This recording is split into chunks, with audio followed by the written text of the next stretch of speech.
제가 이제 은퇴 후에 이 사람 저 사람 만나는데 가끔 장로님들 만날 때가 있습니다. 인천 어느 장로님을 만났습니다. 그 장로님이 저한테 이러한 말씀을 하시더라고요. 목사님, 저도 이제 은퇴했네요. 그래서 저도 똑같네요. 은퇴한 다음에 마음속에 생각해 보니까 내가 장로님이 되기 전에는 제가 섬기는 교회에서 굉장히 열심히 있는 봉사자였습니다. 근데 장로 임명을 받은 후에 저는 점점 저도 모르게 관리자로 바뀌는 것을 느끼게 되었습니다. 그 말이 무슨 뜻이냐 하면 장로로 장립받기 전에는 각 분야에서 봉사하고 청지기 사역하는 것이 너무 기쁘고 좋았는데 장로님이 된 다음서부터는 자기가 어떠한 일이나 사람들에 대한 옳고 그름을 판단하는 관리자가 되기 시작했다는 거예요. 교회의 모든 행사라든지 교회의 모든 신앙의 흐름, 교역자 심지어 담임 목사까지도 이렇게 판단하는데 내가 너무 지나치다 하는 생각이 장로 장립 받은 오랜 후에 아주 온전히 느끼기 시작했답니다. 그러면서 나머지 얼마 남지 아니한 장로 시무기간 동안 내가 봉사자로 돌아가야지 하면서 열심히 청지기 봉사자의 사명을 감당하다가 은퇴하셨다는 거예요. 너무너무 잘하셨습니다. 그분이 자신이 봉사자에서 관리자로 전락하게 된 이유는 어디에 있었느냐? 자기는 예배 시간에 은혜 받는 일에 등한시하고 적극적이지 않았다는 것이에요. 예배와 주의 종의 말씀 속에서 삶의 여정과 새로운 교훈과 도전을 받고 자신을 만들어가는 성화의 길을 걸어가야 되는데 어쩌면 제가 봉사자이기 전에 진정한 예배자가 되어야 되는데 예배자가 되지 못하니 봉사가 식어지고 관리자로 변해서 사람과 교회를 판단했던 내 모습이 너무 안타까워서 은퇴 후에 마음에 결정했다고 합니다. 나는 우리 교회 안쪽이나 교회 바깥쪽, 그 교회는 인천에 있는 어느 공원 근처에 있는 교회라 주위에 사람들이 많이 지나가면서 쓰레기 그리고 담배꽁초가 많았다고 합니다. 나는 이제 은퇴자로서 다른 건 못하더라도 나는 교회 안쪽과 밖 청소하는 일에 나의 삶의 마지막을 바치리라 하면서 아주 즐거움으로 하고 있답니다. 왜 즐겁냐면요, 주님의 몸된 교회를 위해서 하는 것은요 기쁨도 되지만은 하나님이 즐거움을 채워주셔서 체험도 되는 것을 경험했기 때문이에요. 그래서 그의 마음속에 너무 내가 이 일을 잘했다고 하면서 혹은 주중이나 주일날 일찍 나와서 이 일을 하는데 목사님 은퇴 후에도 초치는 사람들이 있어요. 뭐예요? 그러니까 그 봉사하는 모습을 보면서 같이 도와주지는 못할 망정 지나가면서 농담 반 진담 반으로 이런다는 거예요. 장로님 은퇴하시고 이렇게 교회 안팎을 너무 깨끗하게 청소하시게 되면 이 구역 청소부가 실직하게 돼요. 그러니까 좀 적당히 하세요 하는 말이 별로 위로가 되지 않았다는 말을 들어봤습니다. 여러분 마음속에 한 가지 기억해야 됩니다. 교회를 오래 다니기 시작했고 그리고 교회 직분이 점점 중직이 되어지면 여러분 마음속에 봉사자 이전에 관리자가 되어져 가는데 그 관리자가 되며 사람과 일을 판단하게 되는 것은 예배의 은혜 받지 못하기 때문입니다. 예배를 통해서 자신을 바꾸지 못하기 때문인 것입니다. 예배는 여러분들의 신앙생활과 청지기 사역의 온전한 전환점이라는 것을 마음문 열고 받으시는 성도님들 되셨으면 좋겠습니다. 그런데요, 여러분들이 교회를 보게 되어지면 교회는 누가 관리하는가 하는 것을 너무 명확히 알 수가 있습니다. 디모데전서 3장 15절에 보면 교회는 이러한 곳이라고 말하고 있습니다. 우리 다 같이 한번 봉독합니다. 만일 내가 지체하면 너로 하여금 하나님의 집에서 어떻게 행하여야 할지를 알게 하려 함이니 이 집은 살아계신 하나님의 교회요 진리의 기둥과 터니라. 아멘. 여러분들이 볼 때는 하나의 건물이지만은 이 교회는 하나님이 친히 어거하시고 관리하시는 하나님의 집이라고 말씀하고 있습니다. 세상의 모든 진리의 기둥과 터가 바로 교회예요. 이 교회는 인정할 수 없는 분도 계시겠지만은 왜? 하나님이 영이다. 영이라 보이지 않으니까. 여기는 하나님이 24시간 친히 인도하시고 어거하시고 관리하시는 것이 주님의 교회라는 것입니다. 물론 하나님은 영이시기 때문에 사람에게 이 교회를 위임을 했습니다. 네가 좀 잘 관리하도록 해라. 내 뜻에 맞게끔. 그거를 위임 목사라고 합니다. 혹은 담임 목사라고 하죠. 그래서 우리는 담임 목사 위임식을 거행합니다. 위임식을 거행할 때 모두 서약합니다. 교회의 모든 일들과 진행되어지는 그리고 목회와 인사에 대해서 최종적으로 당신에게 위임합니다. 기도하시면서 실수 없이 잘해 주시기를 바랍니다. 서약을 하게 되어집니다. 담임 목사님의 나이와 경력과 상관이 없이 그때부터 하나님께서 그에게 모든 권한을 위임해 주는 것입니다.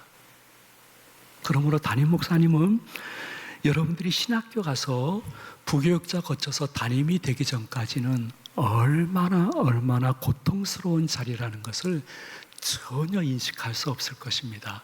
절대 인식할 수 없습니다. 군중 속에 고독한 사람입니다. 근데 고독하지 않은 척 해야 됩니다. 모든 책임을 져야 되지만은 모든 책임을 지지 못할 때도 있습니다. 왜냐하면 일부 교인들이 어떠한 직분을 맡게 되어지면 자기가 담임 목사가 됩니다. 그래서 담임 목사의 허락이나 위임 없이 모든 일들을 다 처리해버리니 거기에 원망과 불평과 시비가 생깁니다. 담임 목사는 어떠한 일을 할 때 어떤 부서를 볼 때에 다른 부서도 보고 다른 사람도 보고 앞뒤 선을 다 살펴보면서 모든 일을 조절할 수 있는데 그 부서를 처음 맡았던 내가 열정을 가지고 담임 목사님이 위임하지 않았는데 다시 말해드려서 집사님, 권사님, 장로님 제가 너무 바빠요. 제가 위임할게요. 모든 일을 잘 처리하고 보고해 주시면 제가 최종 결제할게요. 이것도 아닌데 열심을 가지고 득심하여 그 일을 하다 보면 굉장히 피차간에 교인들은 점잖기 때문에 겉으로 드러내지 않지만은 원망과 시비와 내가 왜? 혹은 당신이 뭔데? 아니 여기 하나님의 교회지. 내가 참아있지. 내가 죽어있지. 내가 가만히 있으면 다 편안할 텐데. 하지만 그것이 내면에 쫙 깔린 것이 너무 오래된 교회는 어떠한 한 사건이 벌어지게 되어지면 교회가 큰 다툼으로 사회의 지탄거리가 되는 것을 부인할 수 없습니다. 지금까지 우리 교회는 하나님의 은혜 가운데 그러한 일이 없었지만은 마음속에 기억하십시오. 담임 목사님은 위임 목사입니다. 목사님의 위임을 받지 않은 상황에서는 목사님과 긴밀하게 협력할 수 없으면 담당 부교육자에게 목사님께 보고해달라고 해서 어느 정도 허락을 받은 후에 일을 진행하는 것이 굉장히 합력해서 선을 이루는 비결이라는 것을 눈 깜빡이는 순간에도 잊지 말아야 될 것입니다. 그 장로님은 하나님의 말씀을 글로 보지 않고 길로 본 거예요. 아, 나의 길이다. 하나님의 교회인데 선을 지키는 것이 선한 것인데 나 빨리 봉사자로 돌아가고 누가 초를 치더라도 나는 이 일로 만족하리라. 여러분 어떻게 생각하시는지요? 초대교회 교인들의 모습을 제가 여러분에게 보여드리겠습니다. 모든 지상의 교회의 본이 되어지는 교회죠. 초대교회는 날마다 모든 일을 끝내면 교회에 모였습니다. 사도행전 2장 여러분들 다 같이 한번 46절을 보도록 하겠습니다.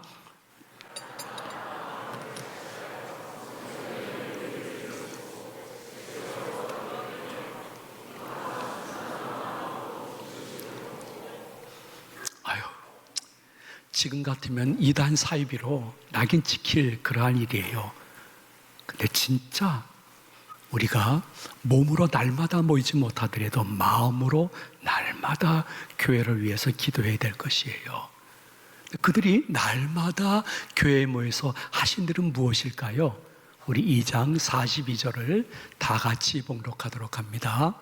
그들이 사도의 가르침을 받아 서로 교제하고 떡을 떼며 오로지 기도하기를 힘쓰니라. 자, 모여서 제일 먼저 한 것은 사도의 가르침을 받아서 자신을 변화시키는 것이었어요. 그리고 교제하는 것과 성찬과 기도하는 일에 진력했어요. 그러자 어떠한 교회 모습이 나타나기 시작했느냐? 우리 한번 다 같이 44절 이하를 보도록 합니다.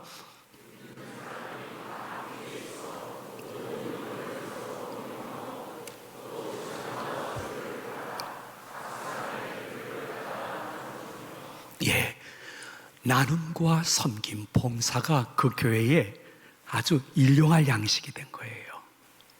그러자 막 주위에서 어떤 일들이 일어나기 시작했는가 하니 우리 다 같이 47절을 봉독합니다.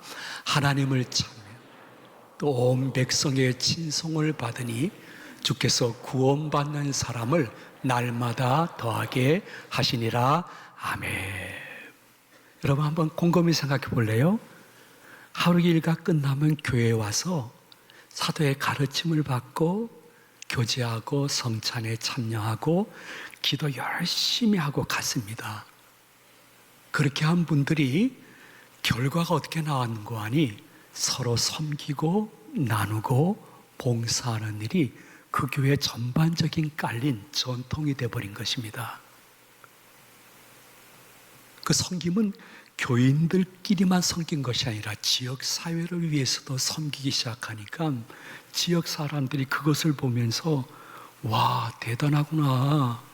나도 한번 교회 가볼까? 해서 구원받는 사람의 숫자가 날마다 더했다는 것입니다. 교회 밖에 계신 분들은 또 교회 시험 들어서 지금 멈춰 있는 분들은 우리가 이렇게 점잖게 예배드리는 모습을 못 봅니다. 이 장엄한 성가대의 찬양이라든지 교회 안에서 성도님들이 얼마나 아름답게 교제를 하는 것을 전혀 모릅니다. 그리고 교회에 대해서 한번 오해하면 자기 생각을 덧붙여가지고 얼마나 교회를 맹공하는지 모릅니다. 저희 아내가 은퇴하면서 그러더라고요. 여보, 이제 우리 은퇴하니까 차를 하나로 만들자. 당신도 일이 있고 사역이 다 있는데 어떻게 하나로 하나? 아니야, 내가 모든 일 줄일 거야. 그리고 하나로 해가지고 우리 행복마트 하는 거 어려움 없게끔 다 집중했으면 좋겠어. 일부 교인들은 행복마트를 교회에서 큰 돈 들여서 하는 줄 알고 오해하고 계세요. 전혀 그거 오해예요. 그냥 제가 하는 거예요. 그래서 제가 행복마트 이렇게 들어가서 이렇게 좀 도와주려고 하면 봉사하는 분들이 농담 반, 진담 반으로 그래요. 목사님 여기 오지 마시고 나가서 돈 벌어 와요. 돈 막 그래요.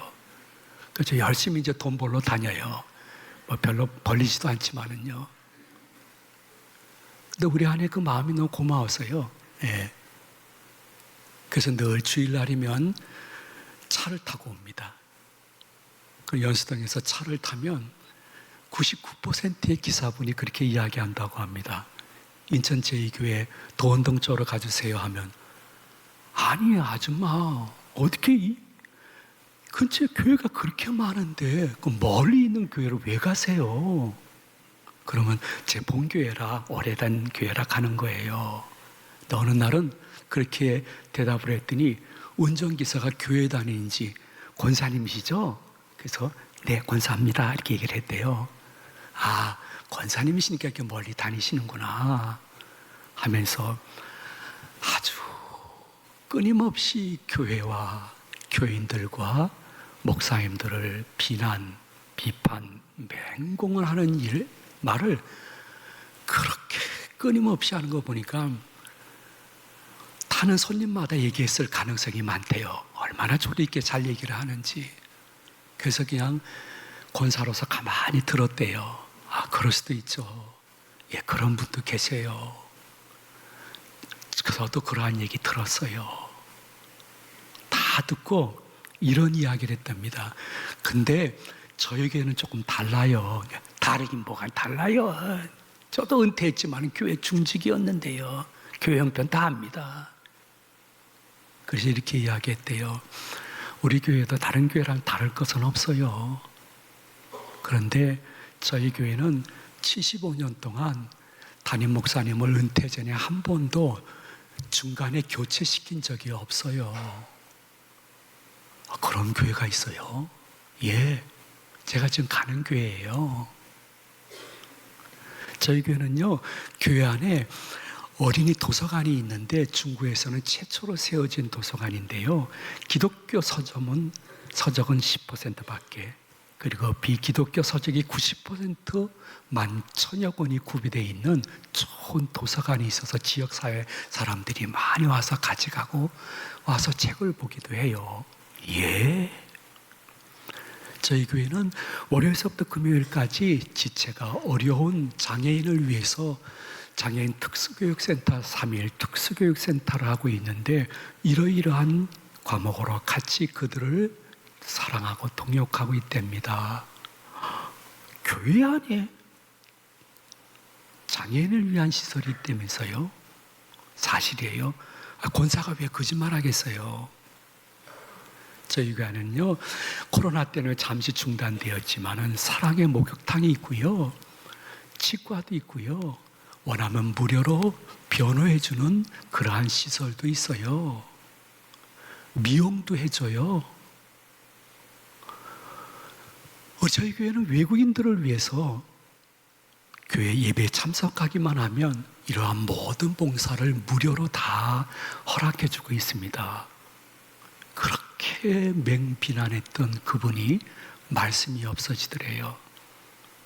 그래서 저희 교회는 새벽에 나가서 인력시장에서 힘들게 하루를 시작하는 분들에게 사랑과 복음과 차를 나누어 주는 팀도 있고요, 짜장면 봉사대가 있어가지고 어려운 개인이나 단체에 가서 짜장면을 나눠주기도 해요.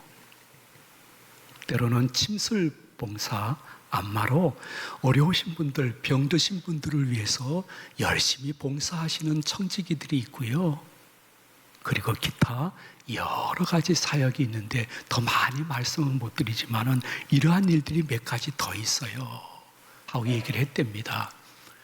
교회 안팎에 있는 사람들이 이렇게 교회를 느끼면서 들으면서 무엇에 감동을 받느냐를 여러분이 한 번쯤 생각하면서 감동 주는 자의 한 반열 속에 들어가는 것을 기뻐할 수 있는 때가 되지 않았는가 생각이 듭니다. 한번 여러분 내 자신의 위치와 단계를 한번 생각해 보세요. 사도행전을 보면요, 사도행전 1장, 2장에 성도들이 모여서 예배를 드리고 사도의 가르침을 받고 전혀 기도에 힘쓰다가 성령을 받아서 성령의 각양 은사를 받게 돼요.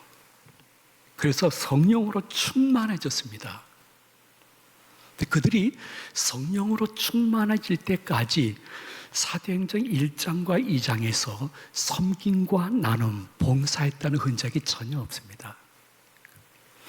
사도행전 1장, 2장에서도 사도들과 성도들이 성전으로 갈 때에 성전 미문에 앉은 안진뱅이를 늘 보았을 것입니다. 근데 실제로 보이지 않았습니다. 언제 보였느냐? 성령으로 충만해져 가지고 나를 구원해 주신 예수께 내가 무엇으로 보답할꼬 하다가 3장에 가서 그때서 실제로 저 사람이 얼마나 불쌍한 사람인데 보였습니다. 그리고 예수의 이름으로 그를 고치고 성전 안으로 들어오게 합니다.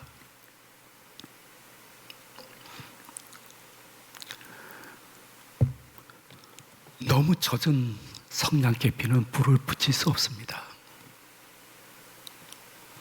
너무 세상의 지식과 교회에 대한 주관적인 판단에, 그리고 심지어 자기 자신에 대한 부정적인 생각에 사로잡혀 있으면 그 누가 보이지가 않습니다. 가난한 사람, 어려운 사람, 외로운 사람, 병든 사람, 귀신 들린 사람 보이지 않고 자기만 아프다고 얘기합니다. 그 예배자리 내가 차지하는 것으로 만족하게 됩니다.